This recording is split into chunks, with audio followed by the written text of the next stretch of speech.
Tadi Mbak Putri ini kan politisi, lalu juga ada nama besar keluarga di balik. Pernah nggak merasa lelah untuk mencapai sebuah ekspektasi bahwa sebagai anak dari politisi, anak dari pejabat itu harus selalu sempurna? Kadang-kadang tuh yang berat itu bukan ekspektasi dari masyarakat, tapi ekspektasi dari diri kita sendiri. Gitu.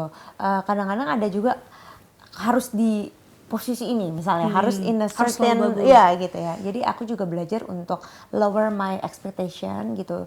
Tidak menuntut apa-apa dengan diri sendiri, walaupun nggak bisa dipungkiri pastilah ada beban sebagai anak tokoh nasional gitu ya. Apalagi ayahku juga udah berkarir sekarang mungkin 20 tahun di dunia politik dengan berbagai pencapaiannya gitu ya. Itu kan juga pasti menjadi bahan perbandingan gitu kan. Biasanya tapi seperti itu ya. Pasti kita nggak mau pun pasti kan dibanding-bandingin gitu kan.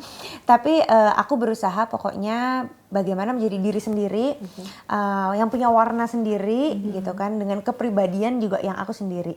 Jadi I don't wanna be somebody else sih gitu. Nggak mau jadi orang lain, nggak mau pretending to be siapapun gitu. Ya kalau memang masyarakat yang support, orang yang support berarti mereka memang tulus aja gitu kan. Jadi mau membawa warnanya bahwa ini loh Putri gitu ya. Tidak ada baik-baik. Tapi seorang Putri dari seorang politisi, istri dan ibu tuh berbeda nggak karakternya, atau memang ya udah sama kayak gitu? Beda banget sih. Kalau jadi ibu lebih apa nih? Parenting yang galak-galak kah? Kalau di kerjaan saya di politik gitu ya kan, apalagi sebagai pimpinan itu harus tegas lah.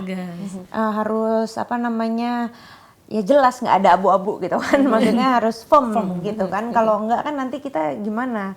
Kita kan harus mimpin fraksi, banyak anggota dan lain sebagainya. Jadi pasti aku cukup tegas kayaknya kalau dalam pekerjaan. Dulu waktu bisnis juga begitu. Tapi kalau di rumah sebagai ibu, sebagai istri itu justru enggak terlalu yang lebih kalem. Sama anak-anak aku jarang marah banget. Oh ya? Atau mungkin udah lelah ya? Udah lelah apa ya? Soalnya mungkin karena waktunya juga kan sedikit. Jadi kayak aduh sayang banget kalau ketemu terus aku harus kayak marah atau gimana. Aku berusaha se-soft spoken mungkin. Walaupun kadang susah ya? Ya walaupun kadang-kadang emosi gitu ya. Biasanya kalau emosi lebih memilih udah masuk kamar dulu, cool down dulu deh. Baru nanti ini lagi gitu kan. Kalau sama pasangan justru aku sebenarnya manja orangnya. Gemes. Jadi lumayan berbeda personality-nya. Menyesuaikan dengan siapa yang sedang dihadapi begitu ya. Kayaknya justru menurut aku itu menjadi istimewanya perempuan nggak sih? Kayak kita tuh bisa membagi loh sebenarnya. Nggak mesti juga kayak pretending to be pokoknya harus tegas, harus firm, harus jadi superwoman gitu kan. Enggak juga, karena perempuan tuh punya sisi kelembutan. Pas dia sebagai ibu, sebagai istri, justru kelembutannya itulah bagi aku ya, itu yang harus ditonjolkan gitu. Dan beruntungnya Mbak Putri memang juga disupport juga selain dari suami dan anak, tapi juga mertua, orang tua. Sistemnya kuat banget ya. Alhamdulillah, udah paham, mereka paham banget lah dengan kesibukan apa segala macam. Sebagai seorang ibu nih, apa value yang ingin Mbak Putri teruskan, wariskan ke anak-anak dengan kondisi yang seperti ini? Kita tahu bahwa kan digitalisasi makin kencang, tadi banyak sekali sosial media saking kuatnya misinformasi, disinformasi di mana-mana. Apa value yang ingin diwariskan agar anak dari Mbak Putri ini bisa menjadi generasi emas? Iya, aku sih selalu apresiasi mereka gitu ya. Aku selalu ajarkan anak-anak tuh harus mencintai, menghargai diri mereka sendiri. Itu fondasi nomor 1. Karena kalau mereka nggak appreciate themselves, itu nanti bagaimana mungkin orang lain akan menghargai mereka gitu. Jadi mereka harus sayang, cinta sama dirinya sendiri. Terus punya kelebihan di mana, kesukaan di mana, itu harus digali. Jadi harus jadi yang terbaik, apapun bidangnya. Aku nggak pernah maksa, silahkan. Anak aku yang pertama dia sukanya tuh art, jadi sukanya main piano, main cello, sukanya yang seni-seni gitu. Kalau yang nomor 2 itu justru dia science gitu kan. Lumayan bedanya. Yang gede-gede 2 lebih science. Ada juga yang sukanya olahraga gitu. Jadi mereka masing-masing punya interestnya walaupun masih kecil, dan aku biasanya gali kemampuan mereka di bidang itu harus jadi yang terbaik di bidang apapun yang mereka pilih.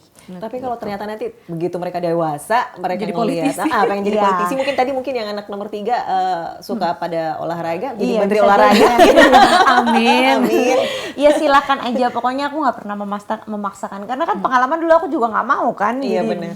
politisi ternyata kesini juga gitu. Me time-nya biasanya ngapain Mbak Putri? Sama, aku me time paling aku suka olahraga, paling main tenis, aku suka naik kuda. Terus kalau di rumah ya paling treadmill, lari gitu atau nge-gym gitu. Terus apa ya paling kayak ngopi ya, makan dessert yang simple-simple aja sih. Itu harus ada seminggu sekali Me atau time. Ya, pokoknya kalau udah mumet gitu Mumet ya, ya. pasti.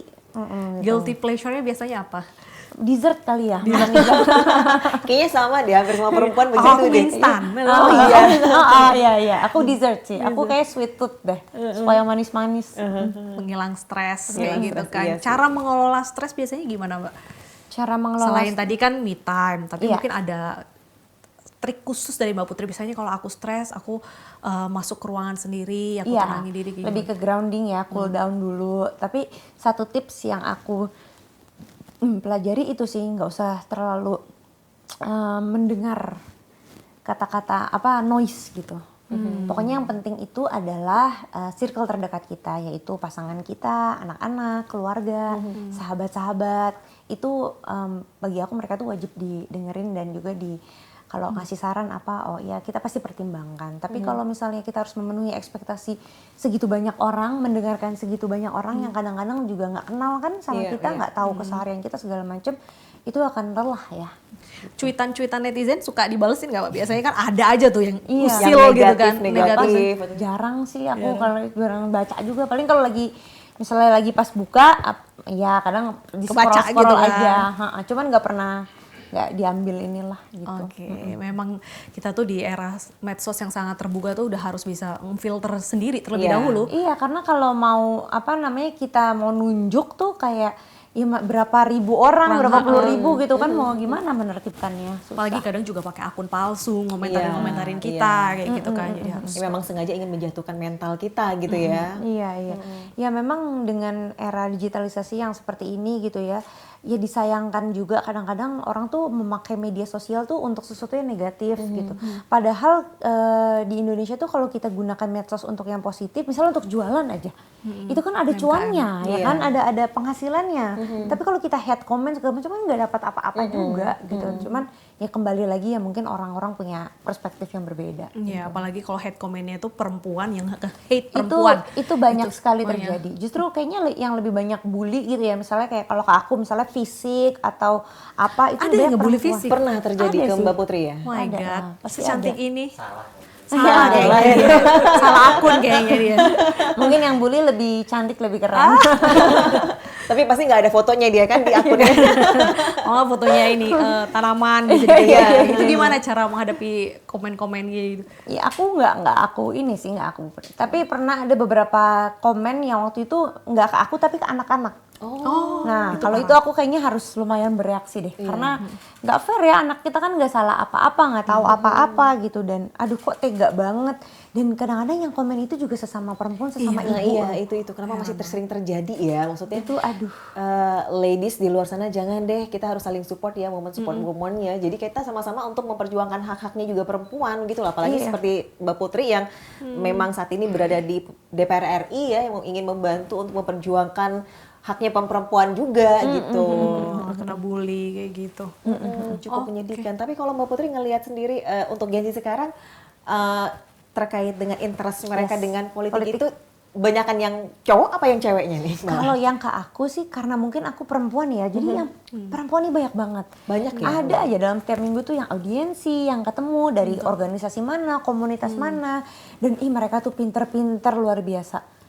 Gitu, ada yang sudah bikin, kemarin baru aja tuh dari salah satu organisasi, bahkan mereka sudah membuat panduan untuk Satgas Tindak Pidana Kekerasan Seksual di kampus-kampus. Jadi mereka tuh lagi mensosialisasikan itu. Ini anak-anak muda loh, Anak-anak muda. yang benar-benar aware dan mereka nguasai dan sebagainya. Gitu. Ada juga yang komunitas yang pedulinya lingkungan, gitu. Ada yang mana? Ya aku sampaikan ke mereka kalau misalnya yang kalian sampaikan ini diperjuangkannya di DPR itu akan jauh lebih bermanfaat.